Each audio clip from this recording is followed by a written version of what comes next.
Hello বন্ধুরা, তোমরা সবাই কেমন আছো? আশা করি ভালোই আছো, আমিও ভালো আছি। দেখো, আজকে রান্না হবে শঙ্কর মাছ।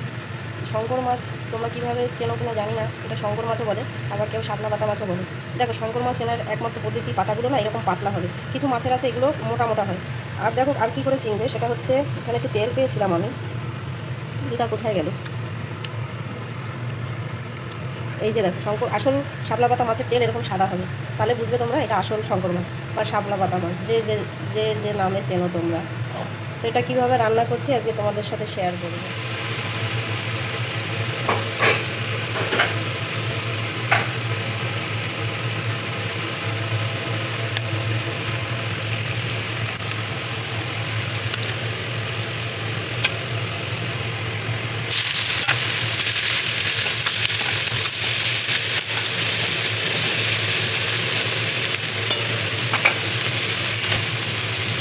হ্যালো বন্ধুরা, আমার মুখটা এতক্ষণ বন্ধ ছিল।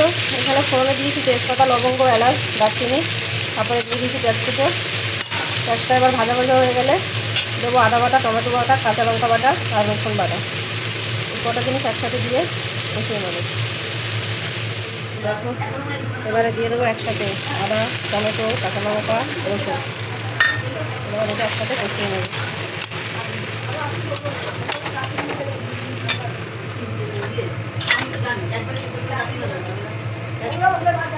এবার দিয়ে দেবো ধনে জিরে, একসাথে মিক্স করে রেখেছি, 1.5 চামচের মতো দিলাম। দিয়ে দিলাম হলুদ গুঁড়ো।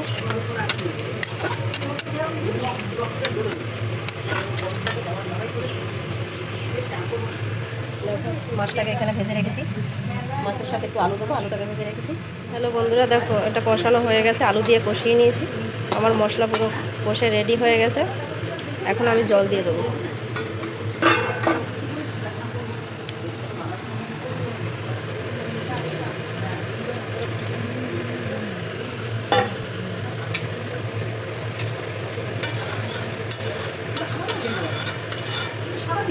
জলটা ফুটে উঠলে মাছগুলো দিয়ে দেবো। তোমরা একটু সময় নিয়ে দেখো। এই শাপলা মাছটা আরও একরকম করা যায়। মাছটাকে পেঁয়াজ, রসুন, আদা, টমেটো, লঙ্কা সব কিছু দিয়ে মেখে মাছটাকে রেখে দেবে। তারপরে ফোড়ন দিয়ে কিছুটা পেঁয়াজ কুচো ফোড়নে দিয়ে সেই পেঁয়াজটা একটু ভেজে নেবে, ভেজে নিয়ে তারপরে মাছটা যে মেখে নেবে ওটা দিয়ে দেবে। সাতলিয়ে যেটাকে রান্না বলে, সেভাবেও শাপলা পাতা মাছ রান্না করে, সেটাও খুব খেতে ভালো হয়। তোমরা দেখতে পাচ্ছ ঝোলটা ফুটছে, একটু পরেই আমি দিয়ে দেবো মাছগুলো। ঝোলটা ফুটে উঠেছে, এবার আমি দিয়ে দেবো। দেখো, ভেজে রেখেছিলাম মাছগুলো দিয়ে দেবো।